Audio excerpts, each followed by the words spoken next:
So, for today nga, may attendan niya kaming kasal. So, kasal lang nga ng aking baby Jeline, yung pinsan niya ni King. 11 AM nga, nagasikaso na nga rin kami. Kumain na nga rin muna kami, tsaka itong ate CL namin. Flower girl nga siya. So, first time niya mag-flower girl, kaya na-excited kami ng daddy niya. Eto, tapos na nga rin siyang maligo. And super excited niya nga din sa dress na yan, kasi color pink. Basta pag color pink, ay nako, talagang gustong-gusto niya yan.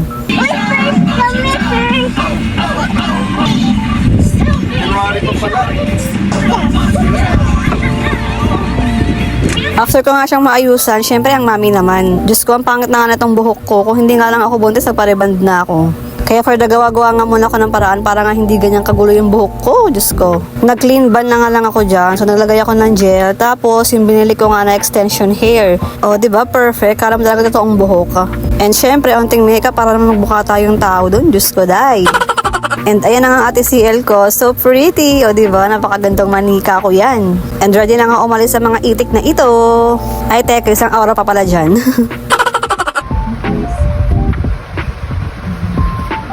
So fast forward na ngayon nga nagabang na kami ng taxi dyan. Diyos ko, walang dumadala ng taxi yan. Tagal namin nag-antay, siguro mga 15 minutes day. And finally nga nakarating na nga rin kami sa simbahan. Thanks God nga nakarating kami ng simbahan bago nga bumuhos yung ulan. Diyos ko, sobrang lakas ng ulan nung pagating namin ng simbahan. And ayan na nga yung mag-ama ko. Siyempre laging kasama ang dadaging kasi hindi nagpapaiwan si CL. Kaya sinamahan niya muna ron sa pila para nga hindi magmaoy. Diyos ko. And ito nga nag-start na nga rin yung kasal. And syempre pinakinaante na lahat ang bride. So next ko na rin ito kasi napakahaba na tong video na to. Ang ate CL na nga muna. Nagpipray nga ako dyan na naway hindi siya mag-inarte ka. So ay naku talagang wala. Te!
So pretty baby Jeline. So nakakaiyak talaga po yung mga ganitong kasalan, no?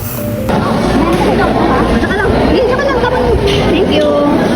So fast forward na nga, nandito na nga rin kami sa may reception. So ayan, kain na mga Tommy na, lalo na ang baby tummy ko. Ang batang may baong pansit. Early warning yung pansit niya. Kaya hanggang sa pag-uwi, ayan. Sarap yan, ate? Favorite ko talaga yung pansit no? Pansit ko. Hindi kami to. Hindi, grabe oh. Para ka mong ginto. Kumain ka naman ako. Good job.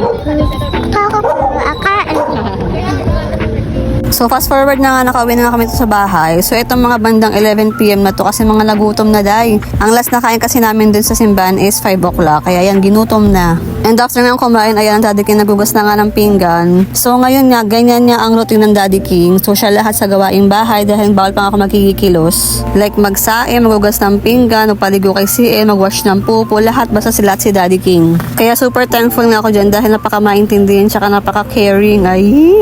And next na nga rin ito magpalit ng bedsheet, punda, tsaka mga towel nga namin. Pupo ka natin.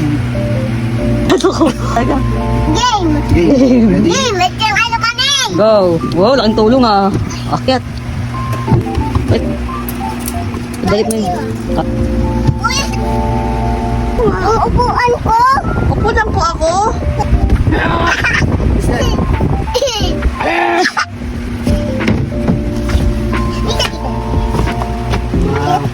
Wait.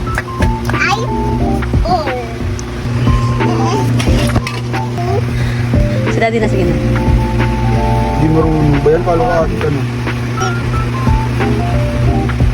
Doktor, no! Doktor ako dito.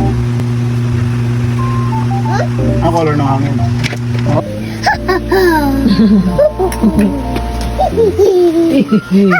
Baka lang, hawag ka mo ng ano. Si daddy mag-ano pa ng... Aaron yung daddy, Aaron. Barreno. Sticker. Oh! Wala na, ko talaga. Maghanap ako ng mga ate talaga. April Joy, anak. April Joy. Joy. Ayala. What happened? Yung mouth ko.